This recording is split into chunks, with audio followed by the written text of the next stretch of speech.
Okay, as many of you have been visiting here, you know that we contend that Paul is subject to the sign of Son of Man requirement that Jesus said. So if anyone claims they've met me in a private place or in a wilderness road, and they claim they've actually seen me there, making a physical appearance, I'm not coming back from after I ascend until you'll see the sign of the Son of Man.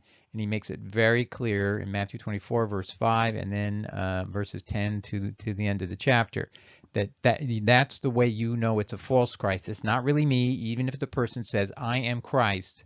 And then in Luke's version, he says, if they say, I am Christ, do not listen to them.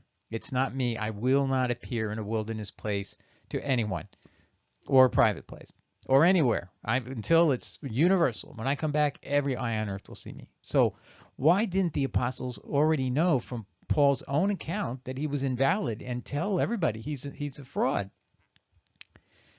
Well, did the apostles not apply that because they thought that Paul was saying he purely had a vision, meaning a vision in his head, and therefore they couldn't apply the sign of Son of Man prophecy? And we're going to see that's exactly why we have proof of what the apostles actually were thinking. And I'm going to first show you that it comes from the way Paul talks in two different ways about the same event, both as in a physical appearance where other people can see the light that he's seeing, and then he will call it a vision. And then we're going to actually see Apostle Peter confronting Paul in the Clementine homilies, which is indeed the original Ebion Church's own historical record of their confrontation with Paul and a lot of other important details about what was going on in the early church. It's not just all about Paul. Clementine homilies is not, I mean, basically, Paul is not a big deal there. I mean, he's dealt with in a couple of chapters, but the most of it is for other early church issues. So just so you know. And so let's dive into this. But I think you're going to realize they thought he was saying he had a vision. And then you're going to say, well, didn't they read the book of Acts and know otherwise? Well, the book of Acts is written very late. I mean, I think James the Just is going to be dead in a couple of years after the book of Acts. I mean, just to give you an idea of how late it is. So we're talking about Paul comes into the Christian world and claims to be on our side around 34, 35, 36 AD, 3 years after the crucifixion and ascension of Jesus. So the events that we are seeing much, much later, they still have no clue well into the period of time. They don't even know he's claiming to be an apostle when you're looking at the book of Acts. So what happens when they find out he's claiming to be an apostle? And what do they think he claims is the authority that gives it to him? Is it a vision or is it an appearance of Christ? Two totally different material things in their mind, as we'll see. Okay, so on this slide, I just want you to notice I'm contending that what we're going to read in the Clementine homilies is a confrontation between Peter and Paul that is prior to them knowing what the book of Acts says. So that gives you an idea. I believe you can date the Clementine homilies to prior to the book of Acts. I believe the book of Acts is written around 58 AD because the trial of Paul is 2 years later, and that's in Rome. So this confrontation has to be after the book of Acts closes, but before Paul's before Paul's trial. Okay, so anyway, what do we want to point out? I'm going to show you a little bit here on this one slide. See, Paul says, my companions saw the light, but they did not understand. Acts 22, verse 9. So he is not claiming at this point it's a vision. And the scholars will tell you his statements otherwise, that he is no whit behind any of the apostles because he had seen the Lord, resurrected Lord, just like anybody else had. And he was born out of time. So he was emphasizing an appearance account, and that's why he was saying the companions with him saw the light. But this is for purposes of whom? This is for purposes of two statements he's making in late in time, and Luke hears them. And this is late in time because it's when Paul has written, Galatians and Thessalonians. He's probably written 1 Corinthians, maybe even 2 Corinthians. He is way into his career, and now Luke is hearing it way late, like in 56, 57 AD. So we're talking about 20 years after Paul supposedly comes on board. And remember, he has a 14-year mystery period where Paul is off in Arabia. Nobody knows what he's doing. So he only has a few years with Christians at all and doing any missionary work. That's another thing people don't realize. They never do the math. But the point I'm getting at is this is a fact they don't know. And they don't know when the Clementine homilies is written that this is true, that he's claiming actually other people could see the light of Jesus in the sky as well and in front of him. But didn't but they fell to the ground and maybe they didn't look further, and he's looking into the light and he gets blinded, so there could be an explanation that way. But anyway, does Apostle Peter in the speech he's giving in homilies have any clue that Paul claims he had an actual appearance of Jesus, and then he would know the sign of the Son of Man prophecy of Matthew 24 applies? I'm going to contend you'll see, no, he has no clue. And by the way, the speech of Peter is just absolute pure brilliance. It's a work of literature better than 90% of the writings you're going to ever read anywhere, and it's just so well written. There is something amazing and divine about it. So I think you'll find that very interesting yourselves. Okay, so I want to show you the inconsistency, the way Paul himself describes in the book of Acts, and this is late in time. This is just, around 56, let's say 56 AD. He's going to tell King Agrippa in Acts 26:12-14. That's the quote at the top there. King Agrippa, as I was on the road, I saw a light from heaven, brighter than the sun, blazing around me and my companions. We all fell to the ground. Wouldn't you think he's saying your companions could see something, feel something, and they fall to the ground? This is not a vision. This is an actual appearance of Jesus Christ as he's going to be telling the story in Acts 26. Now go to the left bottom there, Acts 22. He says, my companions saw the light, but they did not understand the voice. Okay, so the voice speaking. So they could hear it, but they could not understand it. But clearly, it's an objective fact. He's saying other people could see that light. I looked at the light and I got blinded. These guys obviously did not do what he did. So when he's saying, I saw Jesus, it wasn't a vision, it was an appearance account. And that's how other scholars like Quarles, I have that reference, he's a professor, he says it's unquestionable Paul is claiming an appearance, something that's not a vision in his head. Now look at the bottom right. How does Paul actually refer to his own experience? He uses a word that doesn't apply. He says in Acts 26:19, so then King Agrippa, I was not disobedient to the vision from heaven. It wasn't a vision, Paul. You're telling us of an appearance, and you then call it a vision. You're confusing. Okay, so either you're lying that this was a true appearance, okay, and then we don't have, then it is just a pure vision.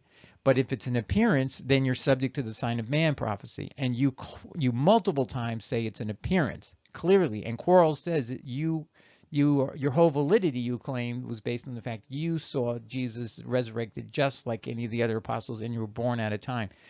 So you can't have it both ways, Paul.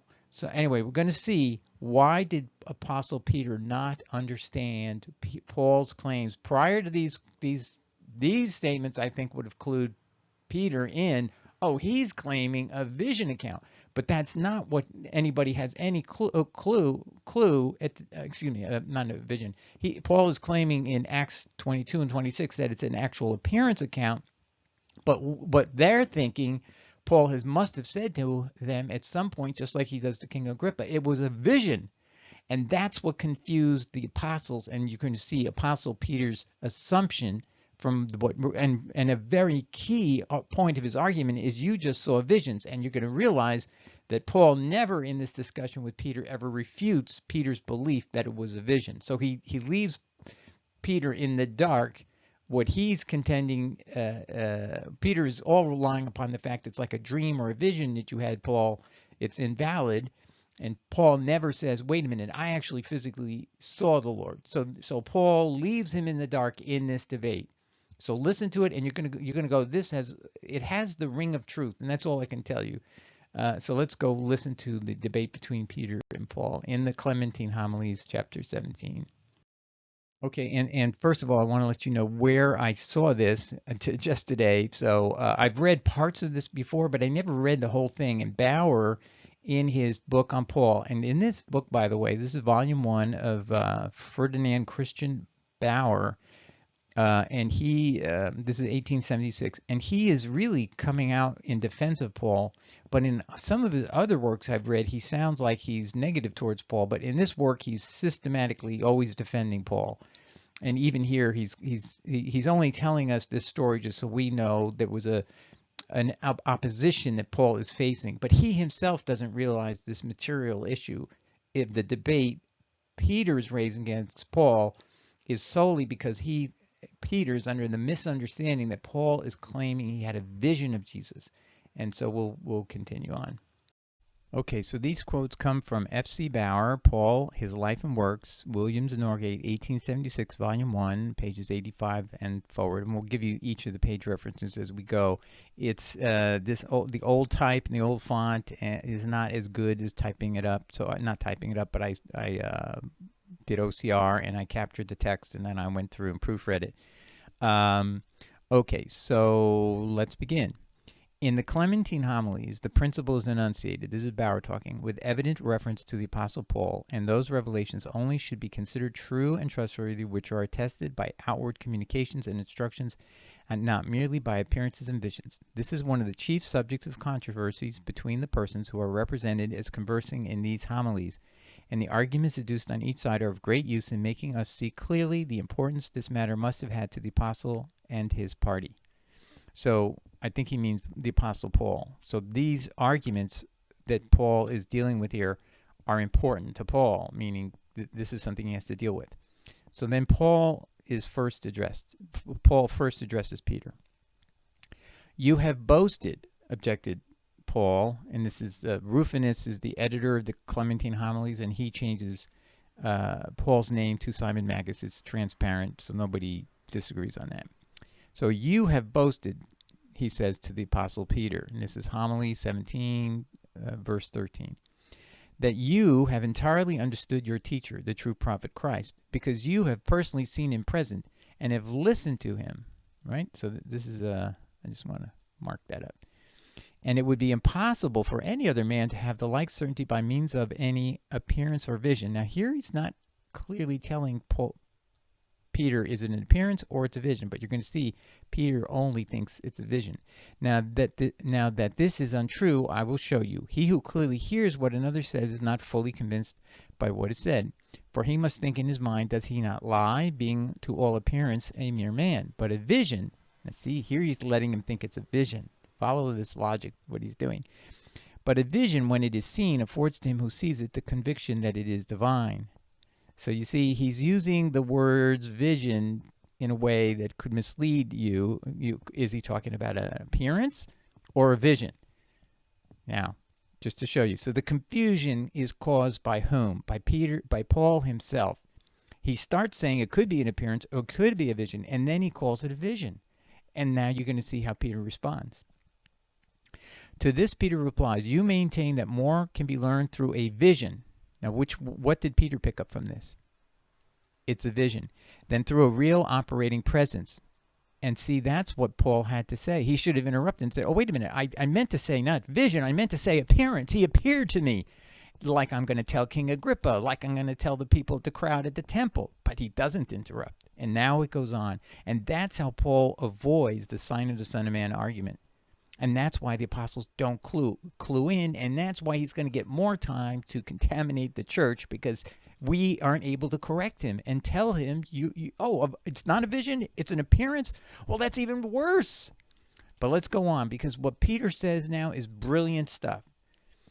On this account, you think that you are better informed about Jesus than I am. And see, that's still true, whether it's an appearance or a vision. So that's why everything he says from this point on is still valid, whether appearance or vision, if you ask me.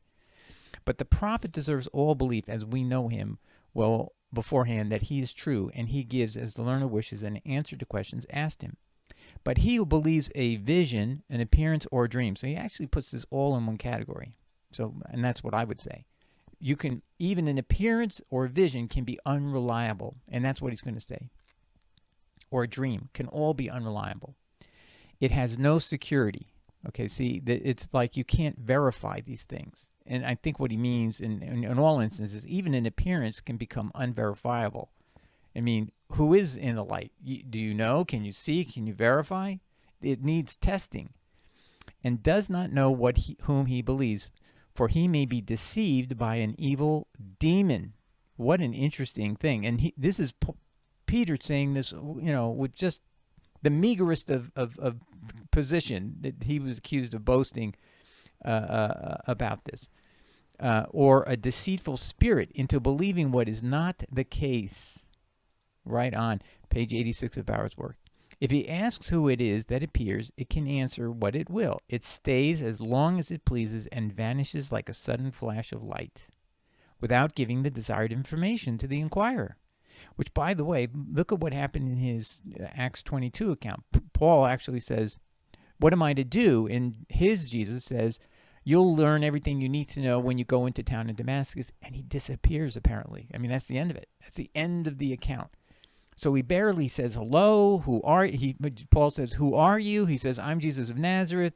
And Paul says the next thing in Acts 22, he says, the next thing I ask is, what am I to do? And his Jesus says, you'll learn everything you're to do when you go into town in Damascus. And that's the end of the account. It's virtually one sentence and then a goodbye kind of sentence. And that's it. 2 sentences. And that's exactly what is being... So he may have heard that account, but understood it to be a vision, not an appearance. Maybe Paul didn't tell it to the apostles with any people present or other people being referred to as having experienced the light or heard voices or anything. And so what he's looking at is somebody who just has a vision. It's very unreliable. In a dream, no one can ask what he desires to know, since the mind of the sleeper is not in his own power. So what he's saying is, if you have this as a vision, you're actually just sleeping. So he thinks it's possible Paul was sleeping. Now Paul could correct him and says, no, I wasn't sleeping. This happened at noonday. So these are the things that Paul doesn't come back at with him. For this very reason, we ask many things we want to know in our dreams. So he's again hinting that this is all a dream you had, Paul. Or without asking, learn what is of no interest to us. And when we awake, we are discontented because we have neither heard nor made due inquiry about what we wanted to know. So truly, Paul's Acts 22 account in particular, Paul did not learn anything. He basically was just said, hello, I'm Jesus, goodbye, I'm not going to tell you anything, go into Damascus, you'll learn what you want to know. That's the most honest likely account because it's the shortest and least flattering to himself. The Acts 26 account is completely overboard and is inconsistent, and Jesus supposedly says, well, here's your mission, I'm going to tell you everything. Boom, boom, boom, boom, boom, boom. But he never calls him an apostle. All right, now Bauer is going to jump in here and make a comment. Paul, and remember, Rufinus changed it to Damascus, rejoins that even if belief is not to be conceded to all visions, still, those visions and dreams which are sent by God cannot be false. This is exactly like Paul would reason. Well, if they're sent by God, they can't be false. Well, that's the whole question. Are they sent by God, Paul? That only the righteous can see a true vision. Of course, if it's a true vision, only the righteous. Well, are you right? And I would question him, Paul, were you a righteous man when this happened to you? Of course, he says in testimony, not soon after this point, he's going to say, I've never sinned in my life. He tells the high priest, I can say in all good conscience, I've never done anything wrong. But yet, then when he talks to Timothy, he says, at that time I was a murderer and a blasphemer. So it's really, he's a completely inconsistent, unreliable witness to anything. But anyway, I digress. That Paul says, that only the righteous can see a true vision, not the wicked.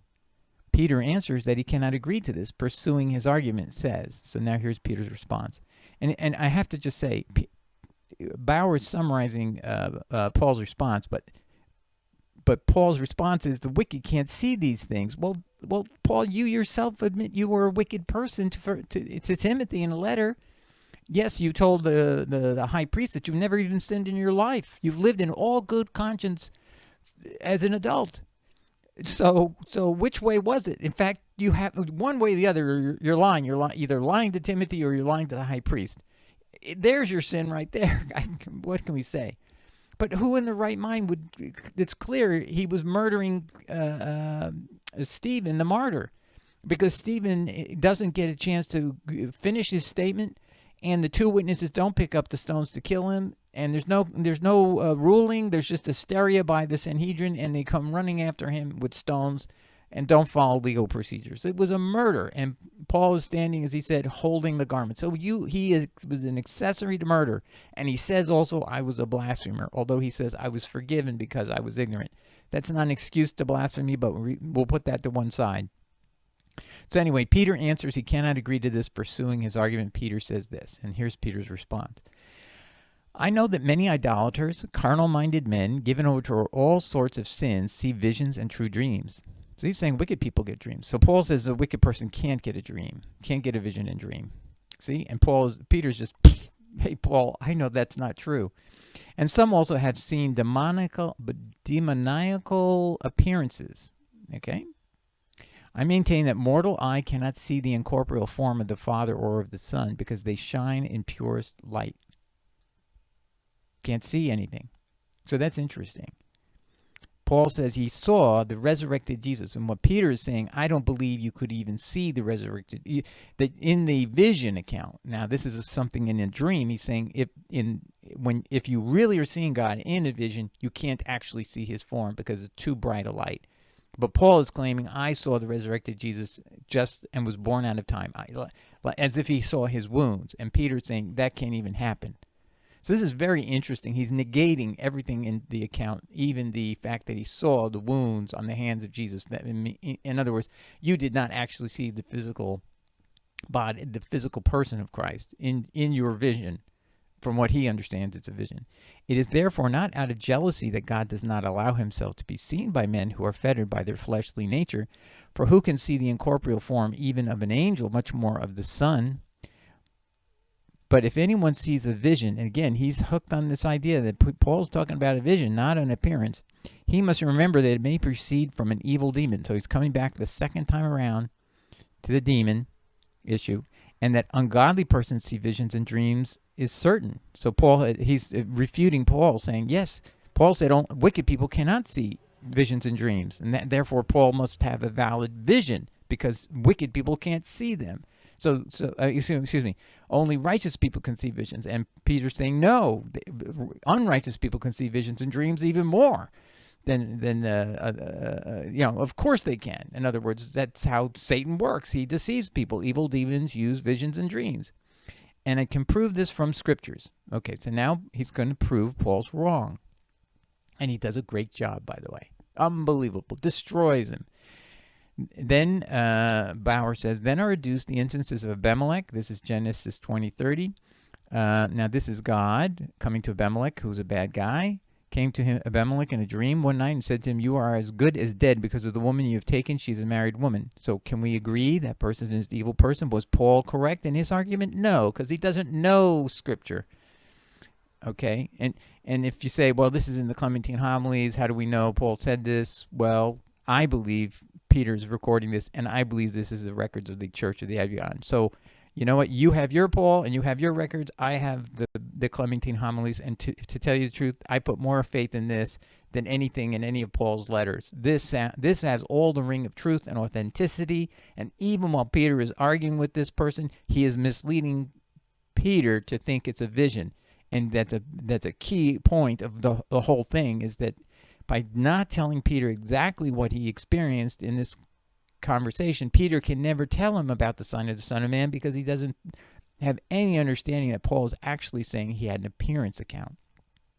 So clearly, what a great argument Peter just destroyed.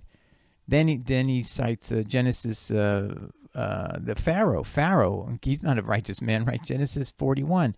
It says, when 2 full years passed, Pharaoh had a dream. He was standing on the Nile, went out of the river. There came up 7 cows, sleek and fat, and they grazed among the reeds, etc., etc. And this actually happened. And he's a evil person. He's not a good person. Pharaoh is not a good person. Nebuchadnezzar, not a good person either. He had a vision and interpretation. But now you can have a dream and vision if you are a righteous person too. See, over here in Daniel. So you can be evil and have a dream and a vision. You can be good and you can have a dream and a vision. So Paul was wrong. It's not exclusively good people. Then Peter continues. Now, the examples he gave did not include Daniel. I'm including that just so you can see it. So he gave the evil people were Abimelech, Pharaoh, and Nebuchadnezzar in his 3 examples. All these were ungodly persons, 100% correct, and yet saw sights and visions and true dreams. It results from this that a man who sees visions, dreams, and appearances need not be concluded to be necessarily a pious man. Now, it is interesting, he said just incidentally, appearances. So, again, he doesn't see any distinction in this argument about visions, dreams, and even appearances. So had he said he had an appearance, that would have triggered the issue about the sign of the Son of Man. But Paul doesn't say that. But the argument that Peter is making is inclusive of vision, dreams, and even appearances that you physically see. For the truth springs out of the pure mind indwelling in the pious man. For it is not sought in dreams, but is bestowed on good men with consciousness and judgment. So here's what he's saying. He's saying, you know what? Good men are going to actually seek not to get things through visions and dreams, but what? By consciousness, by being your mind not suspended in some unconscious arena of sleep or whatever, but actually when you're awake and you have full judgment and you're using your consciousness and using good judgment. He's saying that's how a righteous man should always seek truth. Thus the Son was revealed to me by the Father. I therefore know what is the meaning of the revelation, i.e. what the essence of it is from my own experience. Okay, so we're going to have to get rid of this black thing here. I don't know what's doing, so hold on. I got to stop the recording. All right, so now Peter is going to show him that having your mind awake and alert and is the best way to get revelation from God. And he's going to tell you the experience he had because he had one with Jesus. Thus the Son was revealed to me by the Father. I therefore know what is the meaning of the revelation, what the essence of it is from my own experience. So he is going to tell him what it really is like. For soon as the Lord questioned me, Matthew 16:14, something rose in my heart, and I myself did not know what happened to me. For I said, you are the Son of the living God. He who on this occasion called me blessed first told me that it was the Father who had revealed this to me. From that time I knew what revelation is, to become aware of a thing. This is very interesting. To become aware of a thing without outward instruction, without visions and dreams, without it. That's true revelation. You don't need visions and dreams. God can reveal things to you without using visions and dreams. So, ladies and gentlemen, don't try to seek after visions and dreams and claim that's how you need to validate things. You need to pray to God. You need to do your research on the Bible. You need to hear the Word of God from the printed page and use your mind that God gave you to figure it out. And that's where God's blessings come even better than visions and dreams, which can be deceptive. And you're opening yourself up to things you don't want to open yourself up to. It's not that a vision and dream couldn't be to a good person, right? Daniel had that, but it's not. Peter's saying that's not the best way to get it. And he experienced it without having a vision or dream. And he's saying that's superior. Okay, and then he goes on. And that is the case for the truth which God implants in us is contained the seed of all truth. So the implanting is the Word. The Word implanted in us from Jesus Christ. His Word is the seed of truth, and you don't need a vision or dream to know that it's true. It resonates with the Spirit. This is either concealed from or revealed to us by the hand of God. Okay, so let God guide you into truth. For God acts to every man according as he sees his deserts to be. So God will reward you as he sees what you are worthy of. To receive communications from without by dreams and visions is not according to the nature of revelation, but is a token of what? Divine wrath. For it is written in the law that God, being wroth with Moses and Aaron, said in Numbers 12, verse 6. Now, I'm going to pause here for a minute. What he's going to tell here is that Aaron and Miriam are claiming that they have an equal authority to Moses because they have had prophecies go through them. And God is going to tell the two of them in a scolding way, I use visions and dreams only with inferior prophets. And he says, Moses I speak direct face to face, and I speak to him without riddles. But everybody else, all the other prophets, I speak by visions and dreams. And Friedman, in his commentary on Torah, points out that he looks at this verse in Numbers 12, and he says this means it's actually corroborated when you look at all the prophets. Of all the prophets, most of them begin the first verse of every prophecy, Isaiah, Obadiah, Hosea, all these, it says, I was sitting on my bed and I had a vision, or I was sitting on my bed and I had a dream, or whatever. The prophets usually actually say it's a vision that he or she is, well, I guess there's not many she's, there are, they're relating a vision experience. So Friedman is saying the prophets themselves are consistent with this passage of Numbers 12, that they are not speaking the same, they're not having revelation from God the way Moses did. And let me say the way Jesus did. Jesus and Moses are on the same level, and Jesus is probably more intimate because he says the Father dwells in me, which Moses never says that. The Father's not dwelling in Moses. The Father speaks to him face to face. So now let's read what he's saying. And so he's saying, in essence, that Peter is saying that God implies that when he speaks to prophets, there's a level of wrath, or I think that may be overstating it, but a level of difference, a qualitative difference between a prophet, a mere prophet, and Moses, and of course of Jesus, because he has a pleasure and a friendship with Moses and with Jesus, that even the best prophet, he doesn't have that relationship. He'll speak only by visions and dreams to all other prophets. Okay, so that, I think that would be probably the best way to understand this word. So it's not wrath, but it's a less affection with the mere prophets. So anyway, for it is written in the law that God, being wroth with Moses and Aaron, said, and it wasn't with Moses, so that's a mistake. It was Miriam. So this is a typo, or Bauer didn't read this correctly, or it's a typo, or it could be a statement by Rufinus changing it, and he doesn't understand the text. It's Miriam and Aaron. If there be a prophet among you, this is God speaking in Numbers 12, verse 6. If there be a prophet among you, I, the Lord, will make myself known to him in a vision, and will speak unto him in a dream. So vision and dreams are how he talks to prophets. My servant Moses is not so, for with him I speak visibly. Now that's not the right word, so I went back and I got the right words. It's clearly and not in riddles. So this could be also a translation problem of Rufinus or whoever did the translation of the Clementines from my cat's bothering. Hi Heather, how are you doing? Just give me a minute.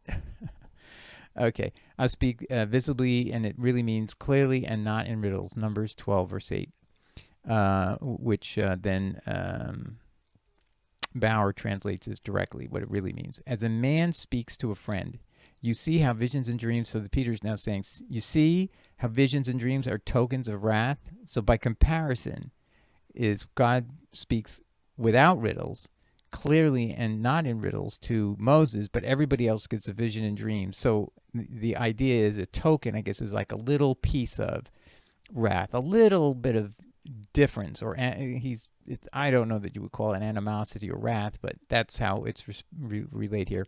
So I'm going to pause right here. I've got to go feed the cat, and I'll be right back. Ciao.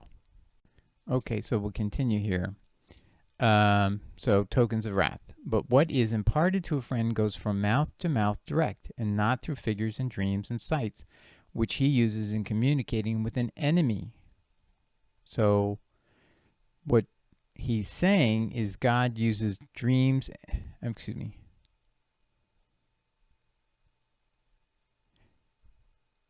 Yeah, but he actually is suggesting that if this came from God, I think what he's saying is God can use visions and dreams to communicate with an enemy.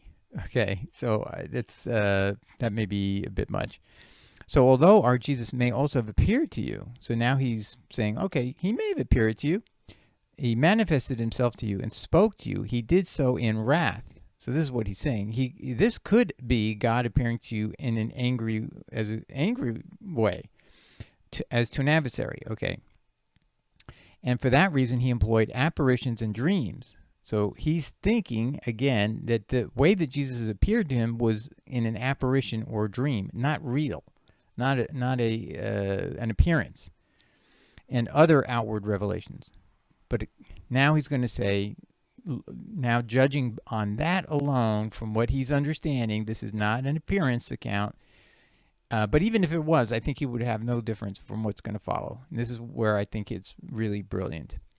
But can a man be instructed and ordained for the office of teacher by means of a vision? So that he thinks it's still a vision. And the answer is no, of course not. If you say this is quite possible, then I say, why did the teacher go about familiarly for a whole year with men not dreaming but awake? And by the way, people have asked me, oh my gosh, he's got this wrong. It was only a year. Everyone agrees that the 3 synoptic gospels are only talking about 1 year.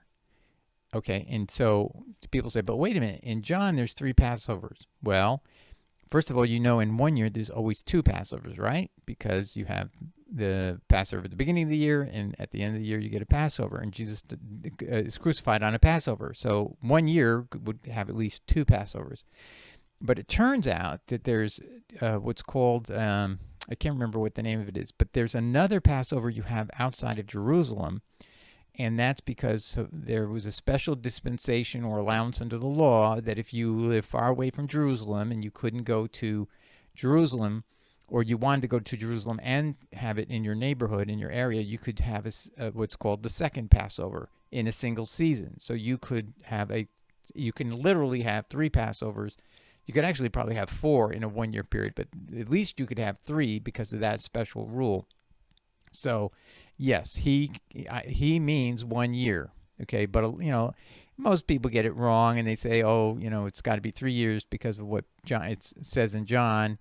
But there's no reason to technically correct people when they say it's 3 years. No, it's not 3 years. It's 1 year with 3 Passovers because there's that extra special one. Okay. Anyway, we'll continue. And how can these believe that he revealed himself to you? How can these believe he revealed himself to you? Good question. How can he have appeared to you who is not even in agreement with his doctrine? There's the killer. How do you get over this, ladies and gentlemen? Paul doesn't even agree with Jesus Christ. How would Jesus appear to somebody who thinks completely opposite from the way Jesus thinks? If you really did become an apostle, so see, now they're aware. They're clearly aware that Paul is claiming to be an apostle. If you really did become an apostle by his appearing to you and instructing you, if only for 1 hour, so now he's mocking him. If he instructed you, even if it was just for 1 hour of training he gave you, which, by the way, in the Acts 22 account, couldn't be more than 10 minutes. 5 minutes, literally. He asks him, "Who are you, sir?" And then Jesus says in that account, just one little thing. He says, I am Jesus, why do you persecute me? Paul doesn't even answer that question, and he says, what shall I do? And he says, you'll learn that when you get into Damascus. So literally 2 sentences, and it's over. 5 minutes, not even an hour, okay? Not even 5 minutes. Of course, in the Acts 26 version, instead of Paul saying, what shall I do? And Jesus giving a curt answer and it's over, it goes into this long soliloquy of Jesus saying, I'm going to send you out to the Gentiles. You're going to preach this gospel, blah, blah, blah, blah, blah, blah, blah. Never calls him an apostle, though. That could have taken maybe another 3 minutes. Okay, so we're talking about either 2 minutes or 5 minutes, but it ain't even an hour. But Peter's mocking him, saying, even if it were just 1 hour, you're not equipped. Then repeat, and here's what he says, then repeat his sayings. Does Paul ever repeat any of Jesus' sayings from the Gospels? No, not one. Oh, people say, oh, wait a minute, he used the words worker worthy of his wage. That's true, but he's not quoting Jesus. He's actually quoting a passage from Leviticus on the workers worthy of his wage, talking about the law of hospitality. If you work in a person's home, you do a good job, you clean up the stalls, you clean out the pig pen, you do all that. The guest in your home is entitled to a wage, and so the worker is worthy of his wage. It's a way people characterize that law of hospitality, and that's all Paul was saying. And then, of course, I wouldn't count the communion liturgy as quoting Jesus in any substantive way, but he does quote that. Okay, but that's not what we're talking about. Do you teach any of his teachings? No, Paul teaches none of Jesus' teachings. And in fact, if you claim he had read the apostle, this is the other thing. If you claim he was really quoting Jesus on the worker worthy of his wage, and if you were claiming that he read the communion liturgy from a gospel, then tell me why he's not ever quoting Jesus any other part of the gospels. If he's fully aware of the written gospels, then why does he never quote any of them or even allude to them or paraphrase them? He does none of that. So Peter's making a good point here. Then repeat his sayings. And he's saying you don't even repeat his sayings. So that's why you can't be an apostle of Jesus Christ.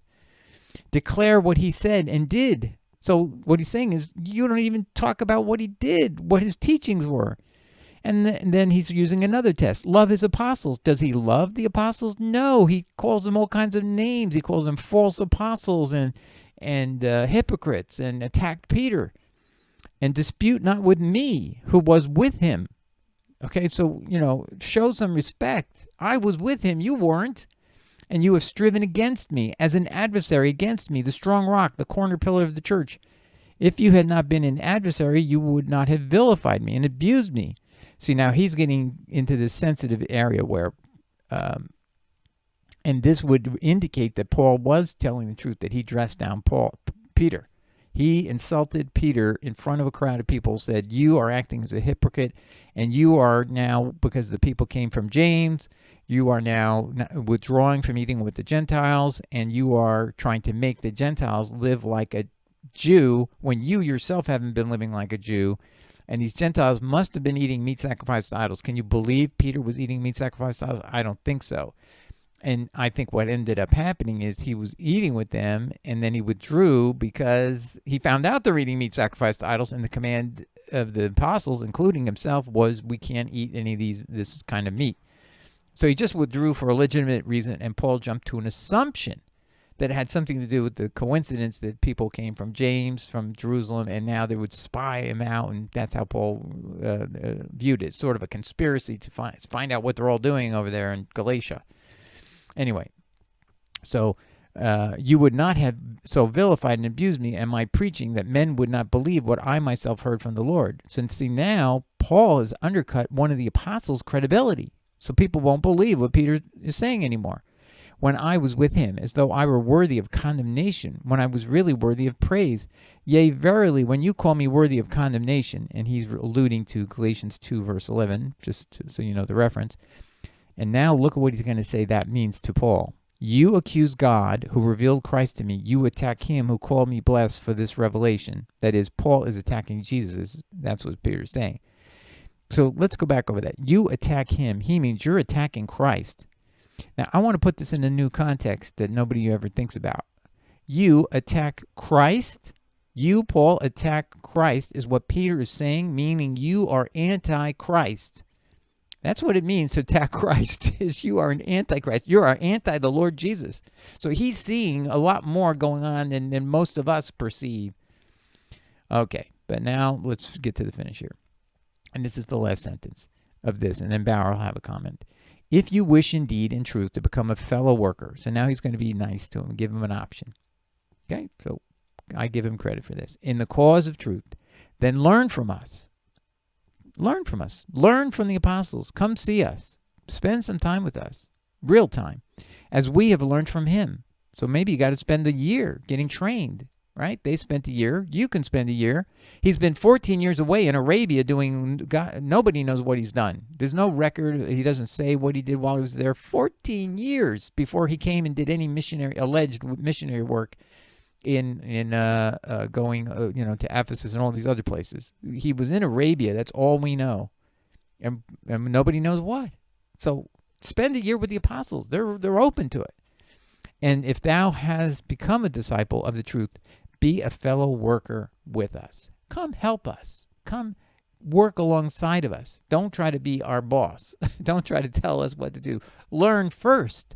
Then you can tell us what you've learned from Jesus, but not beforehand. You have to learn first from us because we've learned it from him.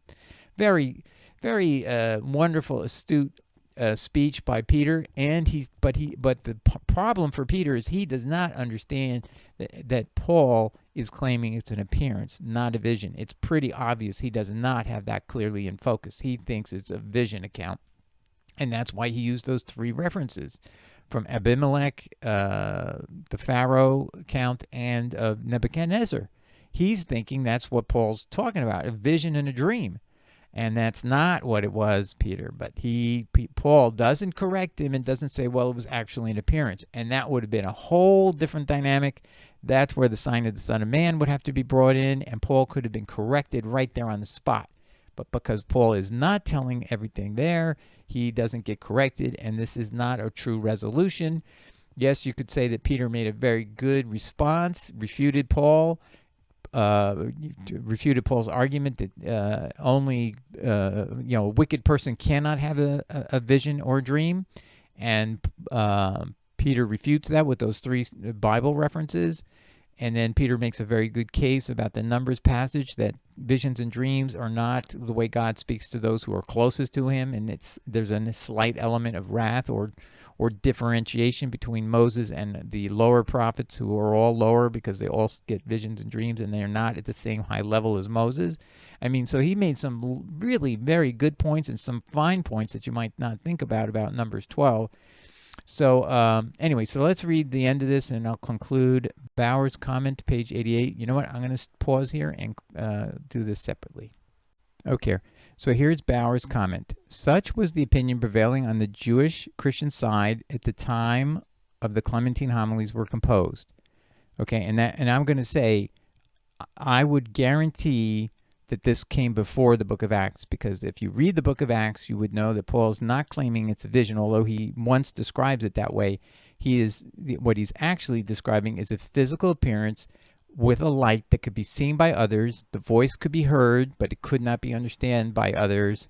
So that could have been because his Jesus was speaking in Hebrew, but Paul is on a mission with these other companions, and they easily could have been Greek speakers or Latin speakers. You are in Judea, and you are working under Herod's, how can I put it? Herod's appointed the high priest, so people who are supporters of Herod might be working in conjunction with the high priest. And also, Paul was a friend of Herod, and a childhood friend, according to the book of Acts. So anyway, just pausing there. So at the time the Clementine homilies was composed, I think was prior to the book of Acts. So that's my reading of the if you just use the context of what's being said and what they don't know, they do not know he is saying he had an actual physical appearance, which and I believe the book of Acts was completely written under the authority of the 12, and James in particular, because they were trying to use the book of Acts along with the book of Luke to win the upcoming trial for the church, the whole church, so that we wouldn't be outlawed by Nero, because Paul appealed to Caesar, which is Caesar Nero, and now our fate completely is in the hands of Nero, who could easily outlaw the Christian church, because the actual controversy going to Nero is of fundamental importance. Did Paul lead Trophimus into the temple sacred area in an uncircumcised state, disrupting the peace and security of the temple itself, which leads to all kinds of horrific consequences for the religious Jews of the temple? They have to now rededicate the temple, to go through all these processes to cleanse out the fact that a Gentile walked into the holy part of the church, holy part of the grounds. So this is a big deal, and it's just we don't understand Jewish law, so therefore we don't understand how big a deal this was. And the Jews felt we Christians were now no longer a real sect within Judaism, and we should not have the legality, the legal protection that Rome would give Judaism, because Judaism is now pissed and angry at the Christians for letting this happen. And that's the truth. So we stood at the precipice of being thrown off into the illegal category, and we would have been repressed much earlier than we ultimately were. We got another few years before they started to attack us. I think actually we got quite a long ways away before we started to get persecuted. Okay, so let's just finish up here. were composed with. Okay, let's start over here. Such was the opinion prevailing on the Jewish Christian side at the time of the Clementine homilies were composed with regard to the apostolic calling of Paul. And we are not here exhibiting a mere extreme heretical opinion of a later date. Is testified by the epistles of the apostle himself. So yes, so see what he's saying. Bauer is saying is you can see within the epistles between of Paul, you can see there's an opposition. He's getting a pushback from the apostles themselves. So this idea that Peter is in opposition to Paul is proven by the fact that Paul himself was in opposition to Peter in Galatians 2 and attacking him and criticizing him and claiming he was a hypocrite, which is extremely rude and judgmental. But here you have Peter acknowledging that's exactly what he did. He dressed me down, and Peter, is saying you were wrong for doing that. How dare you? In essence, what he's saying. So we find the same view here in the homilies, totally consistent with what we read in Galatians chapter 2. The opinion must indeed have been the general one of the hostile Jewish Christian party. So this is what Bauer documents, and this is his opinion is that Paul was facing the dominating influence of James in particular, and the apostles themselves. They were, or if you want to be more neutral, you'd say the hostile Jewish Christian party, and try to pretend that that doesn't include Peter. But you can see this response here is Peter being very hostile in return. I don't mean in a hateful way, but just hostile to the positions of Paul. And so Bauer is saying this is totally consistent with what we're seeing in the letters of Paul himself. Okay, God bless. I hope that everyone answers the question. Did the church understand that Paul was experiencing an appearance on the road to Damascus? The answer is no. They could not have known that until the book of Acts first revealed it to them. And even in the book of Acts, Paul speaks out of both sides of his mouth, calls it a vision in Acts 26. However, if you read closely and look carefully, he is actually saying it was not a vision, it was an appearance account of people actually physically with him, seeing the light, hearing the voice, but not understanding the voice. Okay, God bless. Hope that helped everybody. Ciao. Bye.